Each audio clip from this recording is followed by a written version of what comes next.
All right, Alex. I'm here with Alex, and we're going to talk a little bit about rainbows and the song "In a Rainbow." In a Rainbow, yeah. Okay, go ahead. Okay, most people think that's a psychedelic song, period. And it kind of is. It's sort of the quintessential psychedelic song. I wrote it because it's about synesthesia. It's about when you're in a state, which some people even become without drugs, but yeah, with certain drugs, where you can hear visual things and you can see audible things and you can taste either one of those, etc., etc. It's where your sensors inside your head become a little confused or not that discernible. And sometimes it's on purpose and sometimes it isn't. But I wrote it basically because I realized when studying electronics that everything in the world is made of waves. And from the lowest things that you can't hear but you can feel, such as earthquakes, they are created in such a way that they're waves. And when those waves pass through the earth moves and shakes, and you can feel it when you're standing on top of it and the wave rolls under you, an earthquake wave. When you hear a very, very low note on a loud instrument and it moves you in that way, it can actually move things across a table. It creates both those things. It's sonically creating movement, whereas in an earthquake it's movement creating sonics.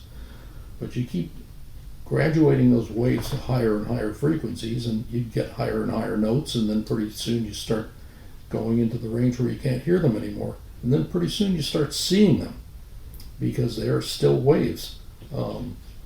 There's visual light that we see reflecting off everything, in which we don't actually see anything. We see the reflection of light from it. And it's all the different waves that produce the different colors. And then you get up higher and you get television and you get UHF, etc., and you get microwaves. It's all just a different set of waves. And that's essentially what everything is, apparently. And I realize that's how people can do that when they're totally high on something. They can think they saw something when they really heard it, or both, or tasted it, or felt it. Synesthesia. Lo and behold, about maybe 6 years ago I found that word, and it described everything about this, and I never knew there was a word or a condition. But apparently there are people who exist who have problems discerning which is which. You want to hear this now? Yes. Okay.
Things here and there.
Nice.